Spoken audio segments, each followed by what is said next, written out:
RTC బస్సుల ఆడోళ్లకు free ప్రయాణం, ఆరోగ్యశ్రీ పద్దు 10 లక్షలకు పెంచుడు, 500కే గ్యాస్ సిలిండర్, 200 యూనిట్ల లోపట కాల్చేటోళ్లకు పుక్కట్ల కరెంటు బిల్లు.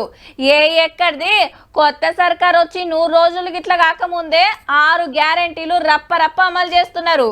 ప్రజాపాలనలో పెట్టిన దరఖాస్తులను బట్టి ఎవరికి ఏం కావాలనో ఇచ్చుకుంటూ వస్తున్నారు అన్నట్టు. ఇవాళ ఇంకో ముఖ్యమైనది చాలా అయింది.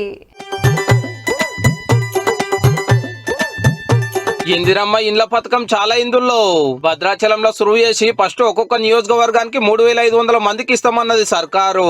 జాగుండి కట్టుకునేటోళ్ళకి 5 లక్షలు ఇస్తారు. మొత్తం 4.5 లక్షల ఇండ్లు కట్టిస్తారట 22,000 కోట్లు పెట్టి. గవర్నమెంట్ మీటింగ్ అయిపోయినాక మనుగుల ప్రజా దీవెన పేరు మీద పార్టీ మీటింగ్ పెట్టి పాత సర్కారును ఆర్పారు అరుచుకున్నారు. ఈ కేసీఆర్ కాంగ్రెస్ వాళ్ళు వచ్చే ఇల్లు డబ్బా ఇల్లు, బిడ్డాలు ఎక్కడ వండుకుంటారు, కొడుకు కోడలు ఉంటారు, గొర్రెలు బర్రెలు ఎడగట్టేస్తారు అడిగిండు. డబుల్ బెడ్రూమ్ ఇల్లని అందరినీ మోసం చేసిన విషయం. సీఎం సార్ గురించి కేటీఆర్ గారు మాట్లాడినందుకు గిట్లా కౌంటర్ ఇచ్చింది మంత్రి సీతక్క. వాళ్ళ బూట్లు వీళ్ళ బూట్లు అని తప్పుడు కూతలు కూస్తున్న కేటీఆర్, నీ పేరెవరి పేరో చెప్పవయ్యా తారక రామారావు గారు. నీ తండ్రి ఎవరి బూట్లు నాకు ఎదిగొచ్చిండో చెప్పు.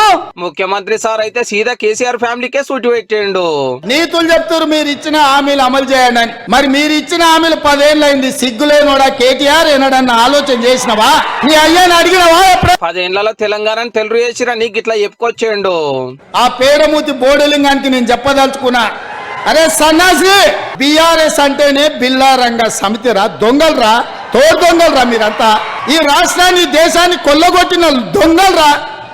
మీ అయ్యో ఒక చార్లే శోభారాజురా. కాళేశ్వరం గురించి చెప్పుకుంటా, కాళేశ్వరాన్ని కూలగొట్టి మేడిగడ్డ మేడిపండై అన్నారం ఇవాళ పగిలిపోయి సుందిళ్ళ సంకనాకడానికి పోయిందిరా. మీ పాపాల పన్నెమే. బీజేపీ బీఆర్ఎస్ ఒకటే, ఒకరికి టికెట్ ఇచ్చిన కాడ ఇంకోళ్ళకి ఇస్తలేరు అనుకొచ్చిండు. ఈసారి నీ బిడ్డకు నిజామాబాద్ లో టికెట్ ఇయ్యవా? మళ్ళీ అక్కడి జనాలు బండకేసి కొడతారని నీకు అనుమానం వచ్చిందా? పార్లమెంట్ ఎలక్షన్ల తర్వాత డబుల్ ఇంజిన్ సర్కార్ వస్తుందని బీజేపీ ఎంపీ లక్ష్మణ్ సార్ అన్నందుకు, అయ్యా నీ దగ్గర ఉన్నది 8 ప్రభుత్వాన్ని ఎట్లా ఏర్పాటు చేస్తావు చెప్పని నేను అడుగుతున్నా. సర్కారును వడగొడతామంటే చూసుకుంటూకోమని ఈ వార్నింగ్ ఇచ్చిండు సీఎం సారు.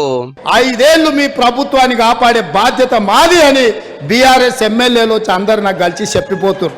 ఒకవేళ నేను అనుకుంటే గేట్లు దొరికితే కేసీఆర్, నువ్వు నీ అల్లుడు, నీ ఇంటోళ్ళు తప్ప మొత్తం కాంగ్రెస్ పార్టీ కండువ కప్పుకొని ఇందిరమ్మ రాజ్యాన్ని కాంగ్రెస్ ప్రభుత్వానికి అండగా నిలబడతారు. మహబాద్ ఎంపీగా బలరాం నాయక్ సార్ ను బంపర్ మెజార్టీ తోటి గెలిపియాలని కోరిండు. ఆఖర్లా 150,000 ఓట్లతోటి మహబూబాబాద్ ఎంపీగా గెలిపించండి.